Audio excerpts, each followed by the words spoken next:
Hi, it's Betsy Kepke, mompreneur and personal transformation expert. I'm wondering, ladies, have you ever wanted to set those New Year's resolutions and actually follow through on them all year long? Not give up, mid-February, maybe early March? Have you ever wanted to experience so much focus and clarity and momentum all year long that you felt pretty jazzed and energized when you woke up every morning to jump into your life? The good news is that when you set aside the time and the space to determine your own life purpose and get really crystal clear on that, it becomes so much easier, takes so much less energy, it becomes so much more natural and habitual to follow through and actually live out those goals and dreams. Now, have you ever felt like you have a glimpse of that? Like, oh yeah, I'm super energized, this is going to be a great year. You sit down and do your resolutions and you're like, okay, so after the holidays, I'm going to eat less and lose weight and exercise, and I'm going to do this mindfulness thing that I hear people talking about. I'm going to start meditation, and you just start piling on all the stuff that you want to change or do better in the next year. Yeah, how many of us do that? So, and then we kind of set ourselves up for failure, right? Because we've just piled on, and it's not sustainable. It's not possible. Or maybe you've gotten some momentum going. You've been pretty focused and you've got momentum, but then other people's demands and just life demands pull you off course, and you just don't commit and stick with it. I get it. I have totally been there too. A few years ago, I was playing the mom role, the wife, the homeowner, the employee, the sister, the friend, the aunt, all those roles had me just not even clear and focused of what I wanted for myself, and certainly not moving in that direction. And so what happened is I had myself at the bottom of the to-do list, and my body is the one who woke me up and said, Betsy, you gotta do something. You gotta change things up here. I was in chronic pain. My whole system was inflamed because I was just burning out. And I was just really kind of stuck in the grind of the duties and the obligations, and I was shipping all over my life, right? So I realized that I had to have a mindset shift for myself.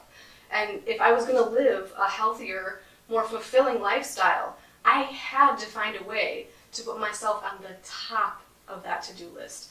And at the time, with everything I had on my plate, it seemed like an impossible task until it wasn't impossible, until it just became a lifestyle and I had developed new habits.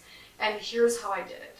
All right, I'm going to give you 5 steps. I'm going to give you a framework for this. So step 1 is to sit down with a piece of paper, and it's literally this simple. You do a yes column, line down the middle, no column.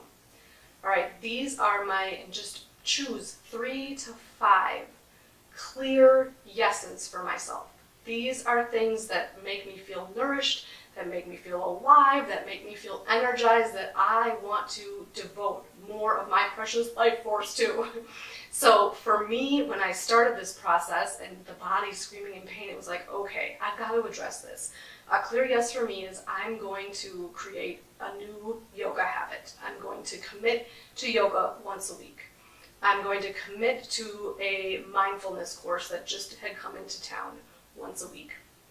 And I was committing to just watching more of my internal dialogue, so listening to what my body and my mind are telling me in that yoga and that mindfulness class. So those are 3 clear yeses for me at the time where I started to make this shift for myself.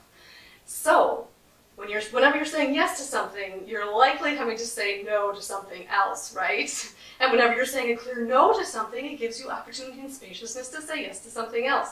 So when I said yes to those things, that meant saying no. It did mean saying no to some of my family time.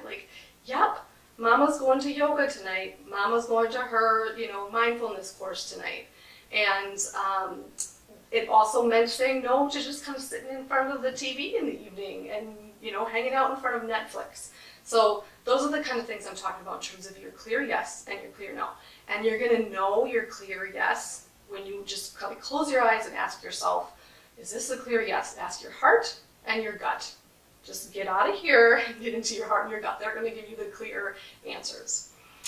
Once you've got your 3 to 5, I want you to then choose in your yes column. You're going to choose your queen pin. Not the king pin, ladies, your queen pin. And the queen pin is really the one thing that if you committed to this, like the whole year long, one focused thing that you say yes to for the whole year long, how is that one going to impact the rest of your life? Which one's going to have like the most bang for the buck, the most bang for the impact? I just zone in, hone in on that one. And then, this is uber important, you've got to schedule it. You just have to put it in the calendar, in that moment in time. Find out when that yoga class is. Find out when that mindfulness course is. Whatever it is for you, and put it, before you step away from this activity, put it in your calendar. If you need to, step 4 is, so that was 3. Step 4 is, if you then need to, communicate that with other people in your lives, then do that, so that it's a set standard that they understand that this is, you've carved out this time, and this is where you're going to be to go refuel and refresh and revitalize so you can come back to the game, right? And then number 5, once you're living in that, so now you've committed to it, you've got it in the calendar, you're doing it, people know that this is what you're up to. Every Tuesday night I'm doing yoga, that's where you can find me. When things come up, when life happens and people ask you to go to this play or this dinner or whatever it is, that you have that internal wherewithal to say, nope, I have a full body yes for this yoga thing, and here's why. And really, it's okay. It's okay to say, no, that's got to go for right now, because this is important to me. This is what's going to refuel me. Okay, so there's your 5. And now, I understand that you might say, oh my gosh, Betsy, I don't even have the time to sit down and do this activity. I don't feel like I have the time to sit down and do these 5 steps. Like, where do you even find that?